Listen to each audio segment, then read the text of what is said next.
Hello, everyone. Welcome. This is Marilyn Shannon, and this is the SkyWire show on Google Plus, and I'm really excited. We do our show each and every week about listening, and it's amazing all the topics and things we can come up with about listening, because it's endless. And we have a wonderful panel with us today in the green room. And before I just say who's in the green room, I want to say who's not in the green room today, because we want to acknowledge our really close, dear friends that usually are here. And Sheila's usually here, as you all know, and she had a death in her family, so we're sending her lots of SkyWire love. Heidi should be in the stream, so thank you for that. Andy Bryan's not here. He had a show to prepare for, so duty called, so we want to send him a lot of love as well. But everybody in the room are really excited that you're here. Gail is here. Wave, Gail. And George is here for the first time. Hey, George. Good morning. And Connie from Puerto Rico is here. Hey. And Katrina. And Tracy. Hey, Tracy. And me. So I'm going to ask each of our panel to talk a little bit about themselves so you know who you're listening to.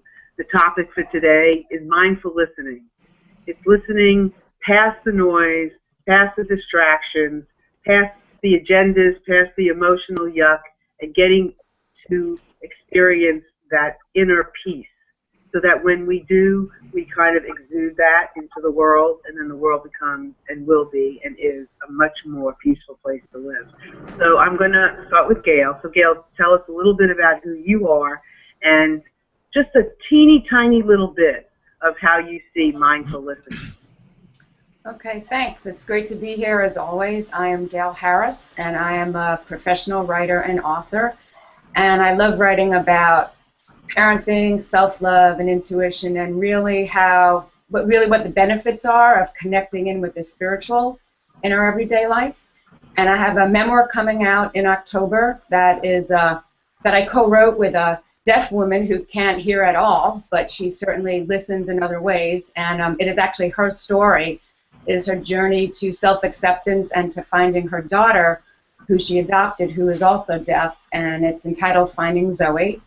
And, okay, so Marilyn, I'm sorry, what did you want me to comment on right now? A little bit about what your thoughts are about mindful active listening. Mindful active listening, sure. So I think mindful active listening, it encompasses listening outwardly and also listening inwardly. We need to listen to our own, be guided by our own little inner voice, and then when we can do that, then we can be more present to listening to other people in our lives. Perfect. Thank you, Gail. Now, George was here in the stream last week, and when I said, okay, what's a good topic for next week, George gave us this one. So this is like very near and dear to him, so I'm going to ask him to tell you a little bit about who he is, and then just in a few words, what this whole topic means to him. Go ahead, Yes. George. Yes, thank you for having me on today's show. Again, I'm George E. Green, and I'm the founder and CEO of the Lucid Living Immersive Training and Mentoring Experience, where I help people learn how to be mindful in their lives, in their professional lives and relationships. And for me, that's essential, and it starts with our inner relationship. I want to mirror what Gail said, which is when we slow ourselves down enough to be mindful to the conversations and the relationship we're having on our inner space, we're more able to be present to our loved ones, our associates at work, and present to the world in a new and different way. And that is the foundation for what we're talking about today, which is to listen deeply and actively. Thank you. Perfect. Thank you so much. That was great. Thank you. Kaylani, what about you? Tell us a little bit about what you do and just a little bit of your take on mindful listening. Absolutely. Hello, everyone. Welcome to the show. Kalyani Roldan from Puerto Rico at BeSimplyExtraordinary.com, and I support moms and other women to get out of the sacrificing their self mode for business and claim, ignite, and thrive the simply extraordinary life that they're designed to live. And for me, mindful listening, it comes across more as heartful listening. And absolutely, my 2 kids have been the most greatest teachers about what heartful listening really is. Right. I hear you there. Thank you for that. That's perfect. And Miss Katrina, would you tell everybody what you do and what mindful active listening is for you? Yeah, sure thing. Good morning, everyone. My name is Katrina, and I am a creativity consultant and a writer. And my passion is really helping people look at those creative blocks in their life and finding mindful ways to help them move past them. And then if they have content they need to polish, I can help with that too. Because they have an awesome voice. They just need a little bit of help making it sound as if it's connecting to their true self. So for me, in terms of mindful active listening, it's been a process for me to figure out how that works for me, but I noticed along the way that a lot of that, it's not only just how I listen to myself, but the signs that I get during the day that sort of remind me, like, yes, what you're hearing is in tune or in alignment. So that's what a lot of that active listening means to me. It's what I'm seeing, what I'm hearing, and all the little signs that I'm seeing throughout the day as well. Cool. Thank you. Okay, so Tracy, we lost Tracy for just a few seconds, I'm sure, and she'll be back. So let me just say really quickly, my name is Marilyn Shannon. I am a life and business coach. I speak, I facilitate all kinds of things. I have an online talk show every Monday called The Breaking Free Show because I'm all about freedom. Obviously, I help facilitate this. SkyWire, which is all about listening. I am considered the listener. I'm passionate about listening. I do workshops on it. I have trainings to help people remember. And for me, I've started a listening practice kind of by default because I didn't really know what I was doing. And it just kind of became a listening practice.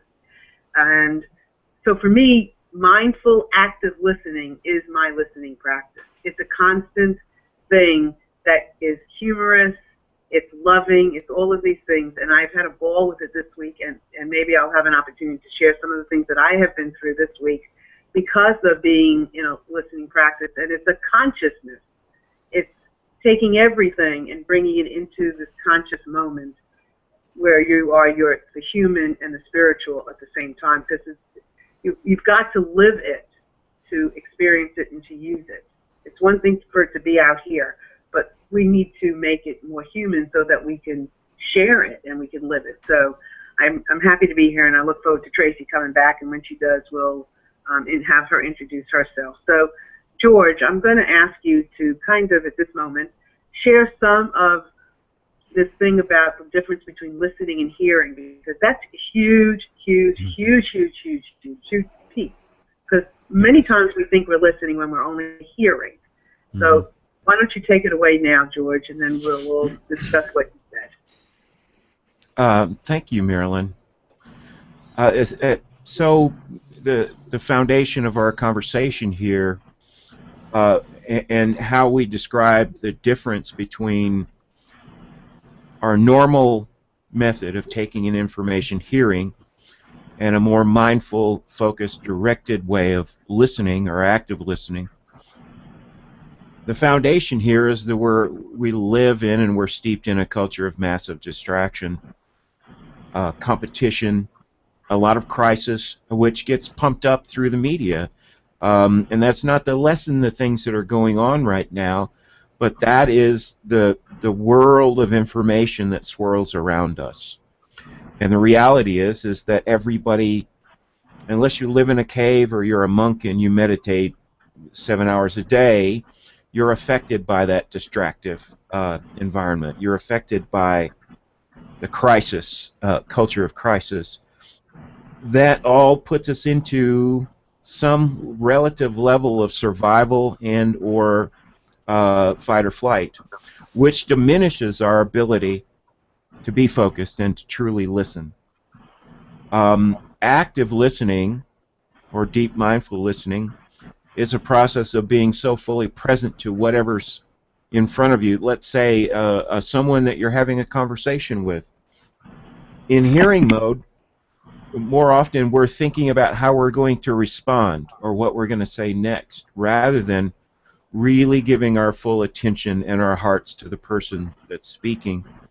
My experience has been when we really anchor into the moment and we're really present to the person that's speaking, not only do we listen and receive what they're sharing, but because we're actively listening and mindfully listening, perhaps that person is having for the first time an experience of being seen and heard, and that's incredibly empowering.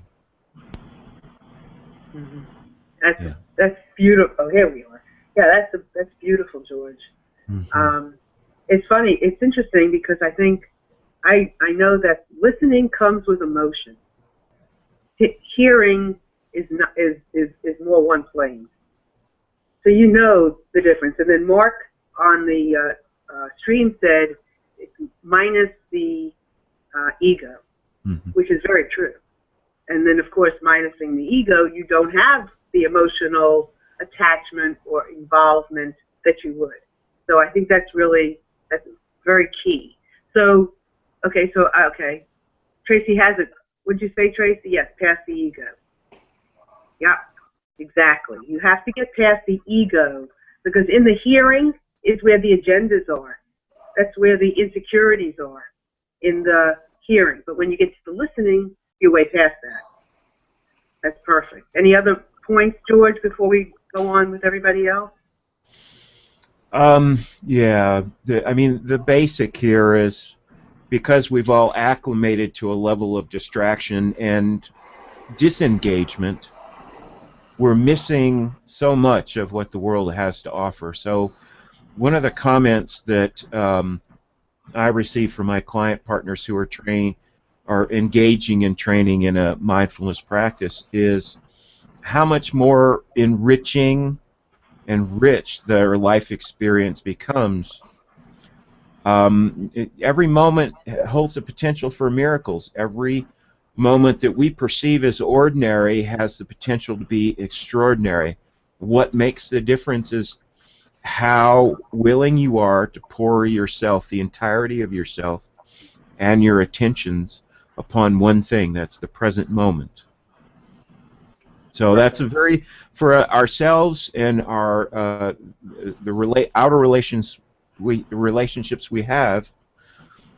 Our ability and willingness and desire to be fully present is an amazingly powerful and empowering practice.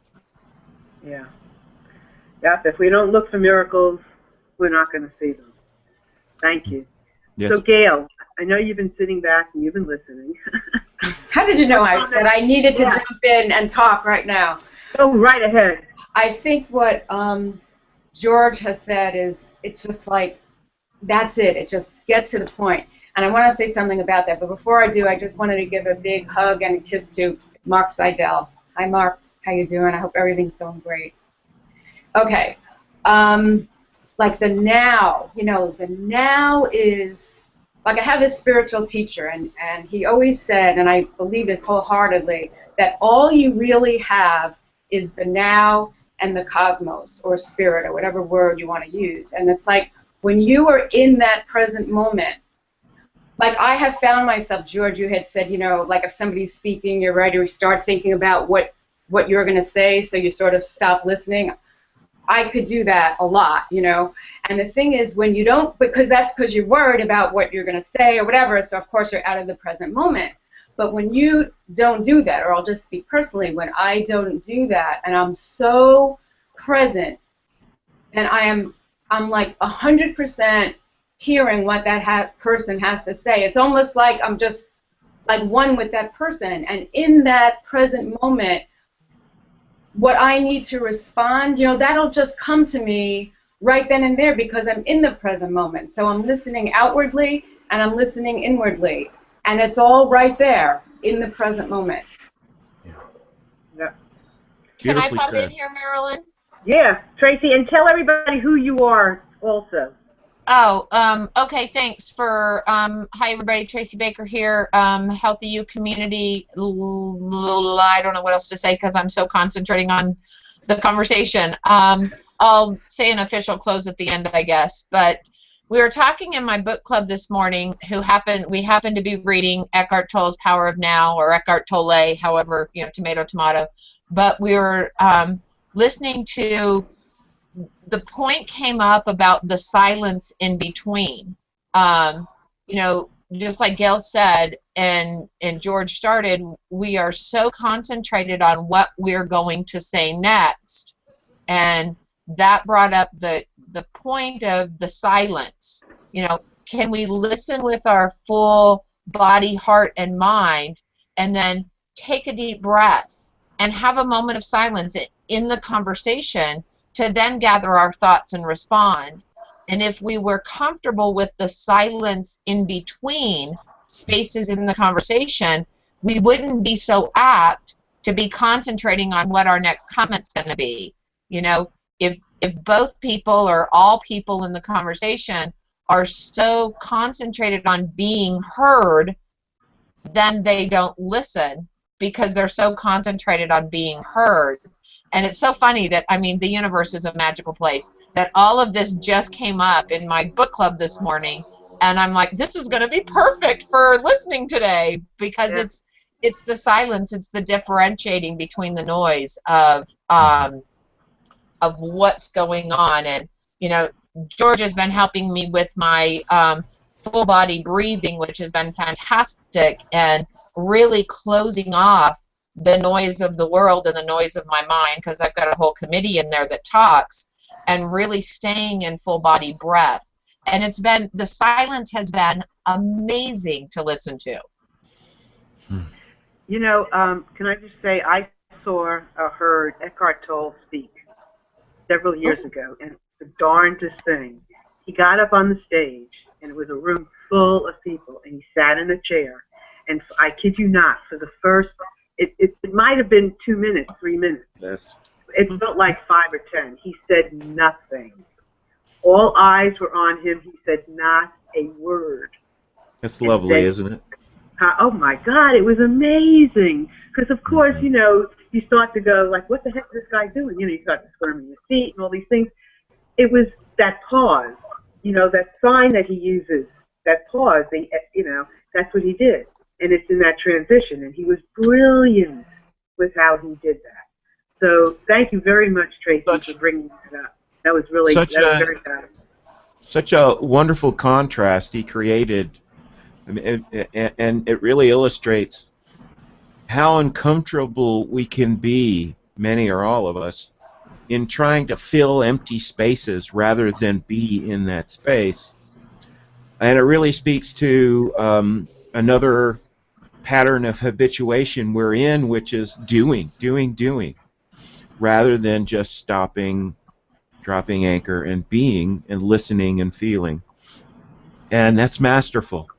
I would love to have the link for that, so I could just drink in the audience's response to that stillness.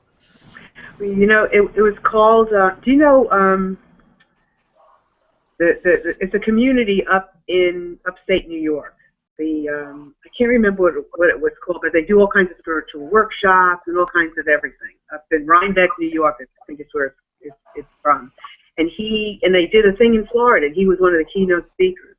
And it was called The Pursuit of Happiness, was the title of the workshop or this conference. And one of the first things that he said was, if you are always in the pursuit of happiness, guess what?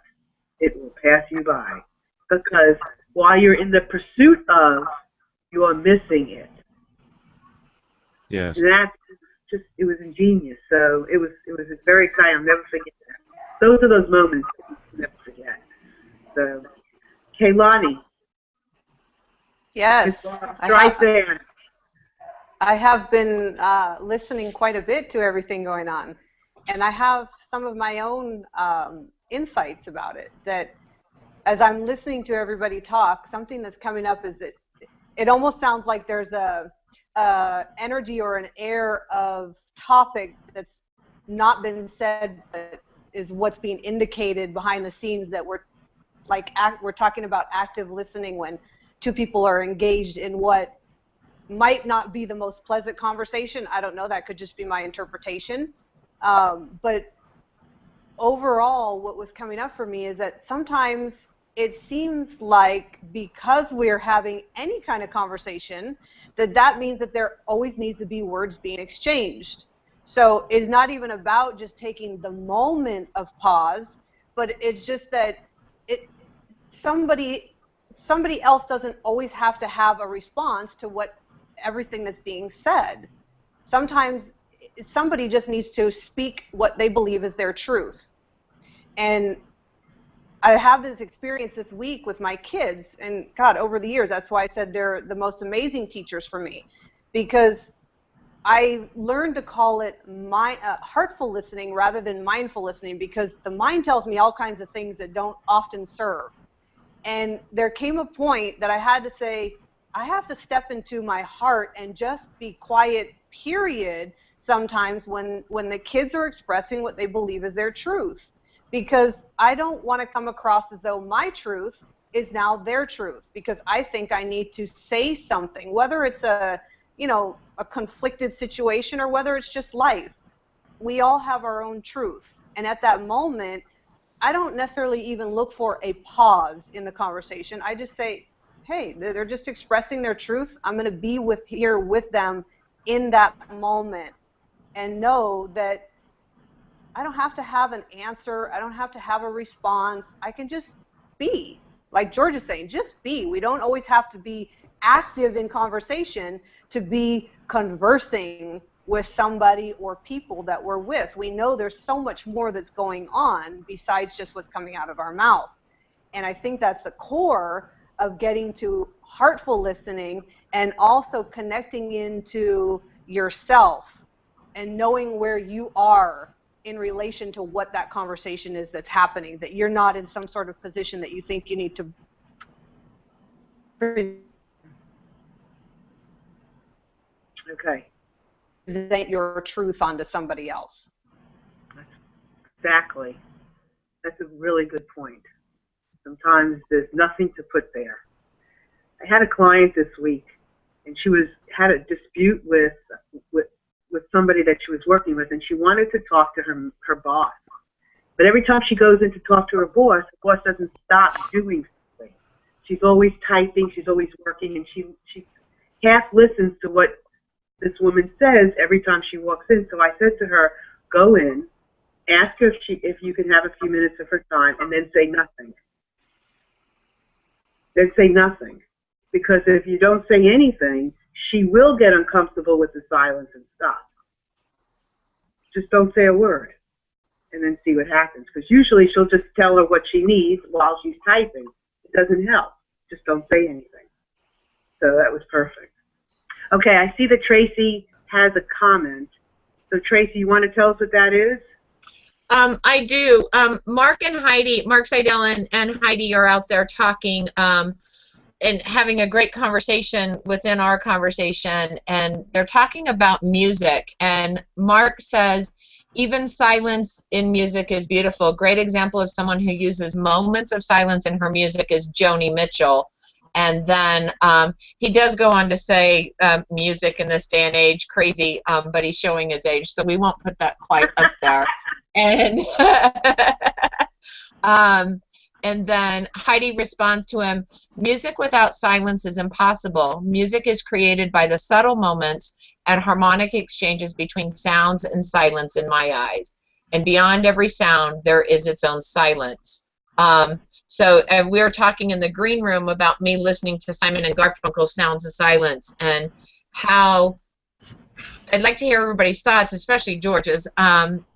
We often use music in our meditation. We use chants. We use that vibrational energy to help quiet our mind. But then what is the concentration of listening to the music instead of listening to the silence when we go into that inner listening? Since music came up, I just thought we could explore that for a minute, because I'm curious.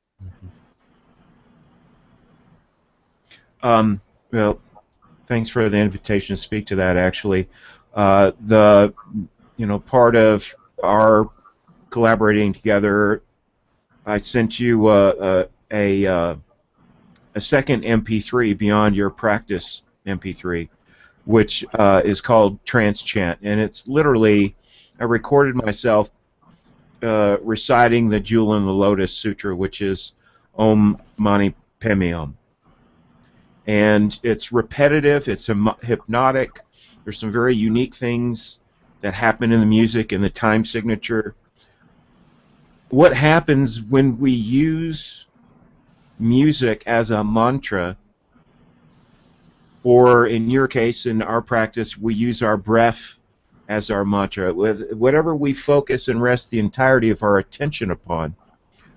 In the case of the trance chant, at a certain point, you no longer hear the music, and that's because you've fallen into spaces between spaces. Whatever our object of focus and attention is, that is just one thing where we focus our mindful presence on until we move into a natural, deep state of stillness. As a healer, 24 years of energetic work, healing work, and structural body work, I had my massage table was wired for sound. And literally people would say in the middle of every cell in her body being resonated, you know, with these harmonic sounds, that they would go into deep silence. So I think in that respect, music as a mantra is a great catalyst for moving into silence. The other part of that is music is the language and landscape of emotion. And so often when we're captured or enraptured by a particular musical piece, rather than the cacophony of thoughts we're experiencing some relative experience that the composer desired to create for us. So I think those are two dynamics of music that are quite valuable. Good question. I think that's great, Tracy. And I think, and George, you just hit it right on the note. On the note. Katrina, we haven't heard from you this round, so you could address the music if you want, or anything in here that you're holding on to. Yeah, I'd actually like to segue the music part into the creativity part, because I agree, when you're sort of in that resonance or in that vibrational space where you can quiet yourself, quiet your mind, quiet all the things that you're listening to, you actually can tune in more clearly to your own creativity. And I think a lot of the time when, at least for when I'm working, there are certain types of music that I listen to if I'm writing, because I know that enhances my creative experience. And even if you're listening to music in meditation, I'm sure there's a lot of people, even in yoga, whatever experience they're having with music, they're pulling in other information that they wouldn't normally tune into if they were just kind of out and about in the world, walking, being distracted, doing the things that they normally do. So I think that music is a good tie-in to that, and I also wanted to circle back and talk a little bit about the mindfulness part of creativity. Because if you think about it, how you actively listen to other people is probably how you actively listen to yourself as well, which means your creative voice is getting lost. You're not necessarily giving yourself the opportunity to tune into it and really hear what it's trying to say, that you can express that more effectively in all that you're doing. So that silence, sometimes we feel we have to fill with things to do because we're in that mode of, well, I feel guilty if I don't do this today, or I feel like I have to keep up, so I need to do these 5 things. But in doing that, are you missing out an opportunity to listen to yourself and your creative voice and what it really is trying to tell you and how important that is in comparison to everything else? Yeah. Because that's where the messages are, in the silence. Mm-hmm. Can I ask a question? Yeah. Katrina, when you use certain music for different creativity, Mm-hmm.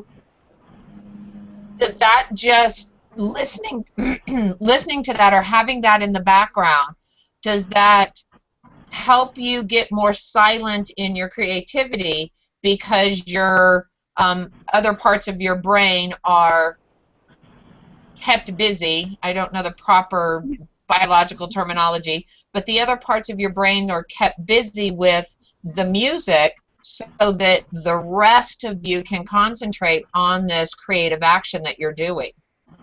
Very much so. I typically, if I'm going to be writing, I don't listen to music with words, because that to me is distracting. If I'm trying to write something, it's distracting to have words in the background. But I would listen to something with words to pump me up if I'm trying to get excited about something, like before I'm going to meet with a client or that kind of thing. So when I'm talking about writing specifically, a lot of my day I do listen to either nature-related sorts of music or chakra balancing music, only because for me that meditation type style keeps me grounded. Because if you're writing and you're doing any sort of mental work, you're in your head. And you can't necessarily always physically get up and move around while you're typing. I mean, you can take breaks in between, which obviously we all should be doing, and that's helpful. But I find that the music keeps me grounded in a way when I'm creating that helps me focus and balance the energy more effectively within my body so I'm clear, not necessarily jumping around as much, if that makes sense. So it's sort of another way to kind of keep me focused and grounded. Interesting. So I think you, and correct me if I'm wrong, or obviously there could be more to it, but you vibrate. Yep. To It's a certain vibration that's well, matching. you say it, yeah, go ahead, Katrina, you say it. No, I was just going to say that you're exactly right. It's like that vibration becomes a match. Yeah. So whatever you play that creates that space is going to, I mean, it's just like if you play drums, I mean, you can feel yourself, you know, vibrating to the beat of the drum, you know, whatever you're doing. So you want to, and I can well understand you're not playing music, because that would be a competition, like what George says sometimes, in creating that mindfulness, because there's that, you know, your brain's working. And that's not what you don't want your brain working for that purpose. Right. Well, and it feels weird to me too. Like sometimes you just put random on and you have, you know, the music player choose songs for you, and every now and again I'll notice that I start to feel uncomfortable. All of a sudden, I'm like, this isn't the right song for what I'm doing at the moment. So I'll shift that. And, you know, some days it is about chanting. Some days I like to listen to monks chant for a little bit. It's sort of how I get to be creative and playful, even though I'm like, hey, I have to commit some time and sit at the computer for a couple minutes or a couple hours. Like, how can I bring more creativity when I know I'm already going to have to be sort of stationary, doing a specific task? Right. Has anybody ever heard of liminal space? Yes. George. Yeah, well, actually, it's more of a broader secular term for the Buddhist state of bardo. And bardo is a physical space. It's in between this life and the next. It's also a metaphorical state in terms of we go through some massive life change or rite of passage in our lives, and then there's a space where it's an empty space. It's the space in between. A great example to relate to is, again, circling back to Eckhart Tolle, where rather than speaking, he just sat and viewed the audience, or somebody, you know, invited us in conversation. Rather than instantly responding to someone who's speaking from their heart, just sit in that stillness and that silence and drink it in, feel it, and understand it. So liminal space is literally it's a transitional space where it's absolutely about being rather than the doing. And for most of us in the Western world, that's crazy making. You know, it's like, imagine you had a career and you had a job, you know, 7 years, 10 years, and then you were laid off. And now instantly a possible reaction is, let's go get a new job. I've known people who've gone into that sort of, you know, survival or knee-jerk reaction, and then other people who have just said, this is my opportunity to pause. I'm simply not going to do anything but just be in the pause. And it's a really powerful way for us to get information and that information comes directly from our heart rather than our head as to what's next. What's the next step towards our new adventure in life? Yeah. Yeah, that liminal space is interesting because it's a place with time and everything stands still, so to speak. And you've experienced it. The way somebody described it to me, and I never forgot what it meant, was when you're in, God forbid, you're in a hospital with something, and you don't know if it's day or night, and one day runs into another. Of course, it doesn't have to be under negative terms or positive terms, but that's the best description of creating a liminal space, is where everything just stands still. And what you connect with in that liminal space is as clear as the power of now can be. Because nothing comes in. Tracy, you got a comment? I do. Heidi's out there in the film strip for us, like I said, and she writes, "We need to choose what sound we want to surround us with. The power of sound is often overlooked. Maybe some psychologists get aware of it, and then they treat people who are exposed to hurting sounds continuously, which makes them literally crazy." And that's, I like the point that we can choose what we listen to, not just the music we play in our players for whatever activity we want to do, but George mentioned it, I think it was George that mentioned it in the green room, all the negativity coming at us, how we choose to listen to that, and when we have a trauma in our lives, a layoff, a death in the family, being in the hospital, what are we choosing to listen to in that space? Are we choosing to try and find the hope and joy and the happiness, or the peace of the process, and not peace as in a little bit, but peace as in comfortability in the process, and what are we choosing to listen to? I think choice is a big picture when it comes to listening. What do you guys think? I'm going to ask Gail and Kaylani to talk, but part of listening is choosing when and when not to. And just like Andy did in the beginning, he needed to go. He removed himself, even though this is positive and this is great and this is fun and he wanted to be here, he had someplace he had to go. So he removed himself from the green room. And we just need permission to be true to ourselves. So that's a great point. So Gail, why don't you take it from here? Thank you. Yeah, there's so much to respond to. First, I think I'd like to respond to what Tracy had asked.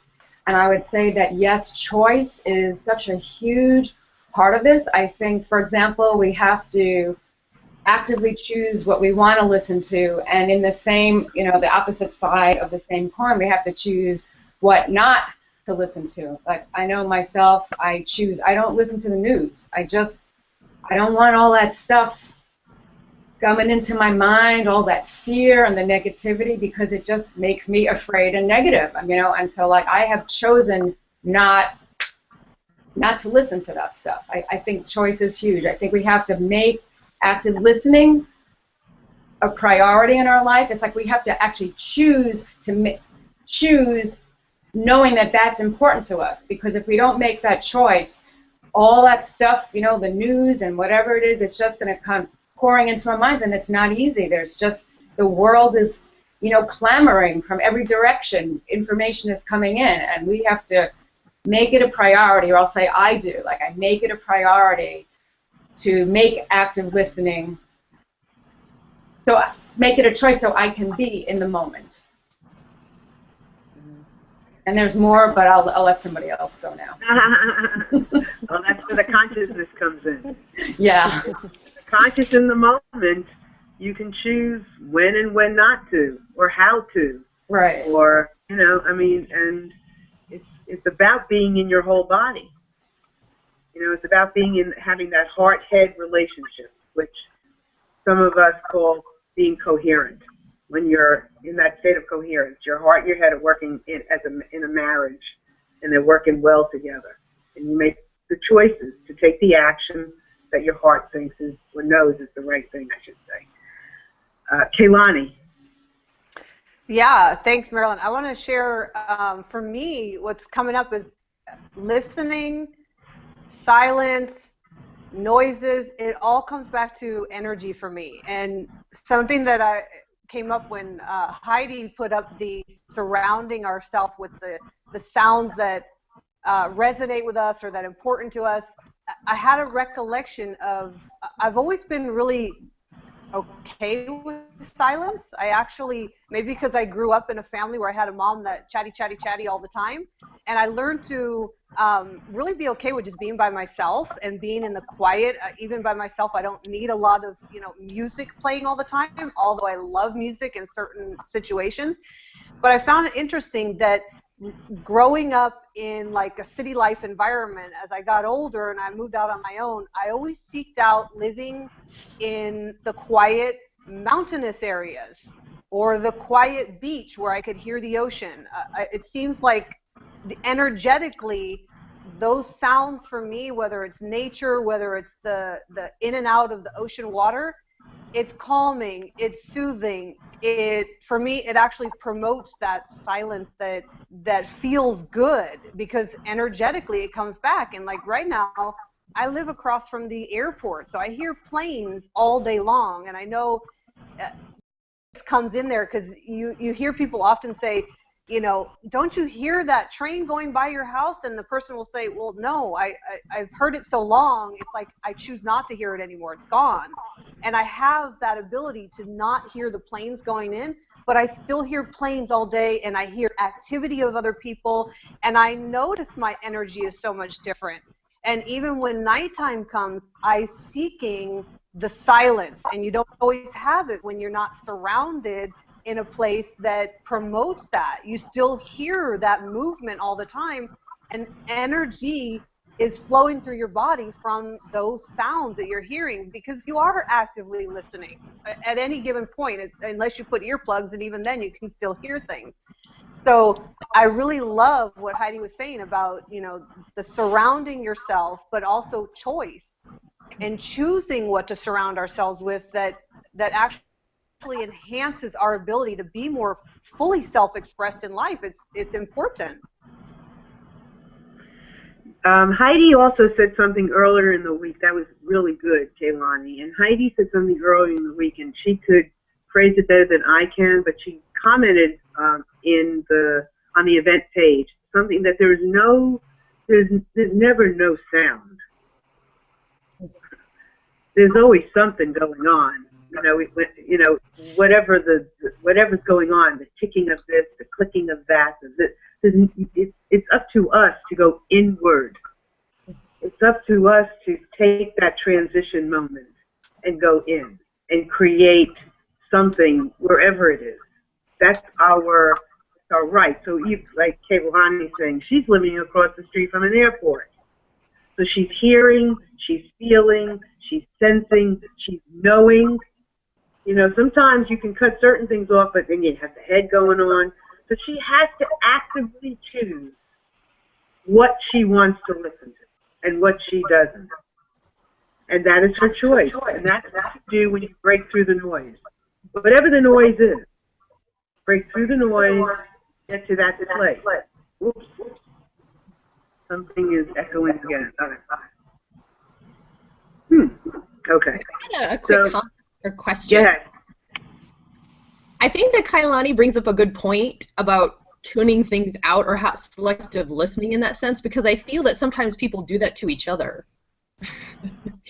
Instead of actually having an active conversation with someone and saying, I feel this is how we can better communicate and we can be more powerful together and how we're connecting, you just kind of end up tuning them out because it's an uncomfortable conversation to have. And on the flip side of that, I also feel that because we are bombarded with so many different things to accomplish or compete to finish in a day, that we sometimes take listening and put that on the back burner because the to-dos have the priority. So I know I kind of just threw out two very random sort of different topics, but those are the things that were kind of popping in for me, so I'm curious what you guys think about that. When you're in the being, Katrina, you're connecting. So that's the issue, is that we're not, as George has alluded to many times, is when we're in the being, we're able to connect with another soul. When we're in the doing, we're in the doing. We're not in the moment. So when we practice the being, that's when we're going to connect. And there are people who focus their energy in being. There are people who focus their energy in doing. There are people who focus their energy in creating. We have all of those in us. But it's up to us to listen to where we are and move our energy to where we want to be. I mean, if we're an artist and we're creating and we're not selling our art, then we need to act. We need to move our energy into the doing. Mm-hmm. And if we're in a relationship and we're not connecting, we need to move our energy into the being so that we can connect. So it's our choice to listen to where we are. That's a beautiful thought, beautiful way of bringing that up. I appreciate it because it's really important. Anybody else have something to add to that? George? Sure. An even deeper aspect of active listening that's about choice, and this is a finer point on what we've already explored here, is being present to our inner dialogue is most important. And for me, it's other than do I choose not to listen to something, let's say the train or the airport. In deep presence and mindfulness and listening, I hear everything. But by listening deeply inside, I become more present to what I make up about what I'm hearing. And part of the inner distraction is that if we have an adversarial relationship with something outside of ourselves, whether it's a train or a conversation that we're uncomfortable about having, it's the story we make up that makes it uncomfortable. It's the story we make up in the relationship with what is that invites us to react to something. And so for me, choosing not to listen to something is a reaction, whereas if I'm present to what's the story here, then when a story comes up, I can take a deep breath and be present to that and say that I'm other than being fully present, if that makes any sense. And it ultimately comes down to the difference between being a mindful, compassionate witness or being in judgment and reaction. And that is, for me, that's the definition of our inner distractions. That's great, George. It's called the underlying conversations that we have. Yeah. Deep down. That's really great. Thank you. Perfect. So who else has something to add to that? Tracy, did you flash up a comment? I did. Heidi says, hold on, let me get my eyeball out. She looks like she had her eyeballs right there. Yeah. Sounded kind of strange. That did sound strange, sorry. That should have been said in my head, not out loud. Heidi says not only listening, not only the ears are hearing, but the whole body is perceiving the vibrations, and no earplugs can resolve that. So, as we listen with full body awareness, as we listen, I don't want to say perfectly, but fully as we've described here, what is the thought behind what we're listening to is not what's being said by the sayer. Because oftentimes when we are listening with our whole body and we're perceiving the vibration is different than the words, because not everybody speaks with their true self. Not that they're flim-flam men out there or flim-flam women or you know, whatever you want to call that, but oftentimes we are not fully present to what is being said, or we hear in a way through our own filters and our own judgment, as George just described, and so we hear a different story than what's being said. And I'm getting ready to have a conversation with a very good friend of mine this morning, and I'm trying to stay present in the moment that it's going to be a perfect and wonderful and growth conversation. I have a feeling that it may or may not be, because her story may not be what I want to hear, and what I want to say may not be the story she wants to hear. So you have that conflict resolution in full body listening to the vibration and everything else. And I'm just curious what the panel says, because we've got such incredible insight going on. How do we take this into a conflict resolution listening situation?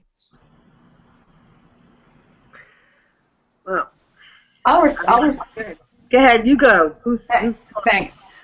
Yeah, that's interesting. I think it comes back again, Tracy, to being in the now, being in the present moment, because if you're truly listening to your friend and she says something and you're present, then you will know how to respond. And what you say may or may not cause more conflict with her. Maybe conflict is needed at that moment. Maybe you need to end the I'm just making this up, but maybe it's not, what's needed is not all about being, feeling comfortable and being good and fine. Maybe she needs to hear what you have to say, and she has to sit with it a couple of days and come back. So again, listening with that full body and trusting the process, it will be perfect, regardless of how you feel about it or she feels about it or what happens. Yeah, no one said that truthful listening is always easy. It's a process that you're, like you said, you're trying to be intentional and holding what's right for you, and also respecting and honoring her, and that's the highest place to be. But I agree with Gail. Like, sometimes it's the conflict and it's not fun, but at the end you have more information to make a better choice. Yeah, I feel like going into a conversation that may be perceived as difficult or challenging, again, when we really anchor into our hearts and our mindfulness and our intended outcome, we have an opportunity to, other than write a script about not being heard or that person having that same experience, first and foremost, the only effect we have on that kind of a conversation is whether we are indeed deeply present.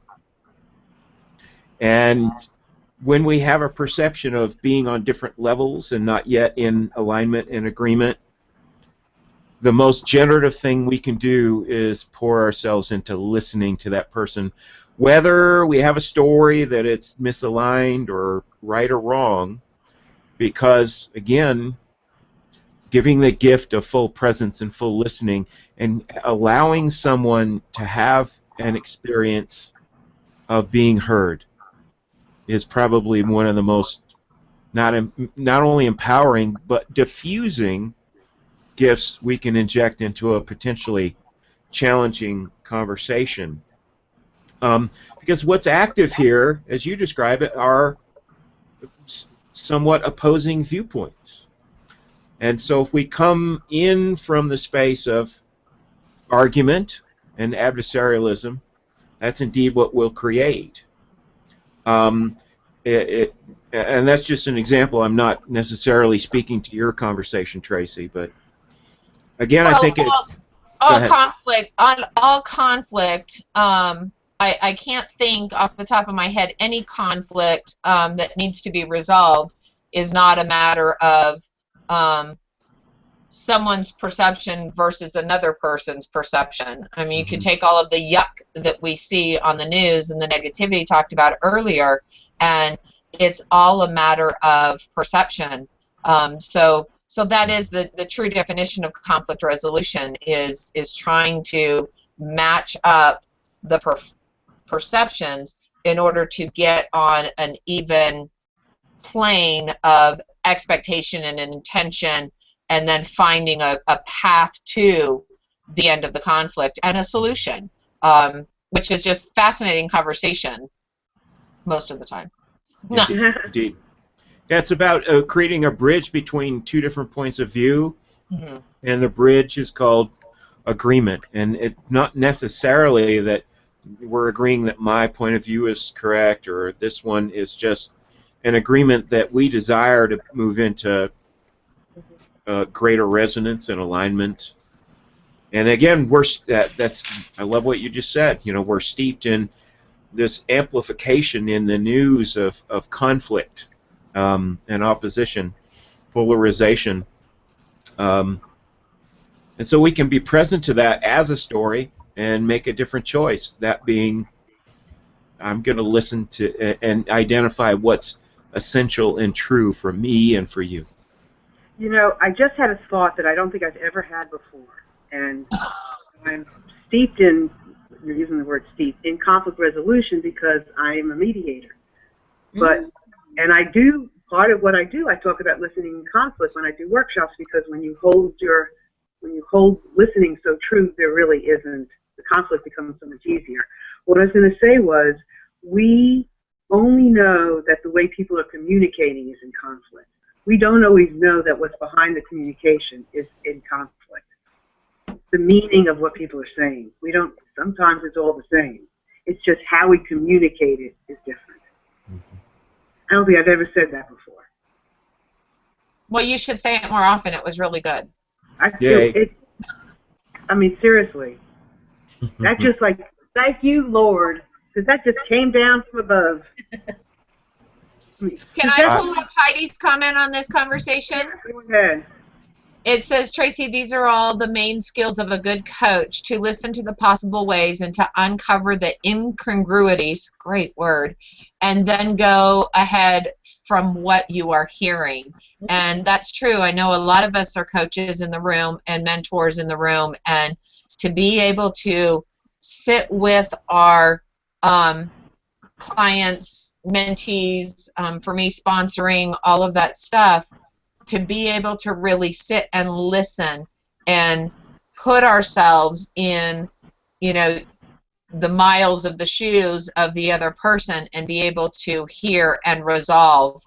That's all good listening skills, and hopefully to be able to start training those listening skills to the people we are coaching and helping and sponsoring and mentoring, and George teaching me to breathe and all of that.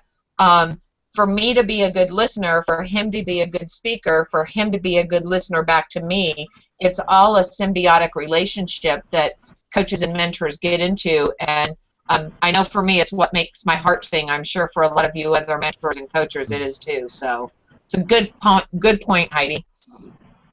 That was great. Okay, we have like 2 minutes left. Oh. So this was really, I mean, I had a great aha, so thank you very much. I know that we're gonna wind down, and Kaylani, can you speak for just like 30-40 seconds on something that you want to talk about right now, because you haven't been in this row of talking, so I know you have something to say.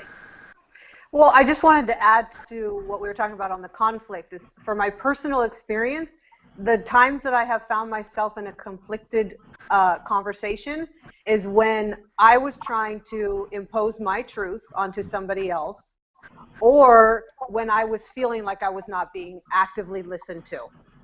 And if you come to the space of that you are speaking from your heart and the other person is speaking from their heart, there doesn't always have to be a solution that we see one or the other's point of view. We just let it be so that we had the space to speak and be heard, and leave it at that. That can be the resolution in itself.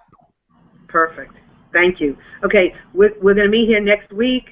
We'll have another great topic. Don't know what it is, but this panel is fabulous. They're beautiful. They all look great. George, you wind up. What would you say in closing? I invite us all to be in the singular invitation, inviting ourselves first, and then those that we are in relationship with, to just be still and listen. And we talked about this, several of us, that it's a practice that we'll be in until we take our dirt nap, until we're gone. It's a lifelong practice. I've been teaching mindfulness for 9 years. And one of the first things that I really emphasize is that we're doing this together. Don't elevate me, because I'm just as human as you, and I will be learning how to listen and feel into myself mindfully for the rest of my life. So it's an adventure, and it's an adventure and a path that leads us to greater enrichment, deeper, more authentic relationships, and quite simply a more direct route to our own inner and outer fulfillments. Well said. Touche. So we're going to close now. We're going to be here next week. If you have an idea for a topic about listening, please send it on. We'd love to hear from you. I want to thank Heidi so very, very much for keeping the stream going, for Mark being in there, and anybody else that's in there. Thank you. All of you that are listening and watching, we love you. We love having you here every week. We want you to come back next week and share and comment and tell us what your ahas are, because they're fun. And to all of you in the green room, you are very precious. So thank you all so very much for being here. And we'll see you all next week. Bye.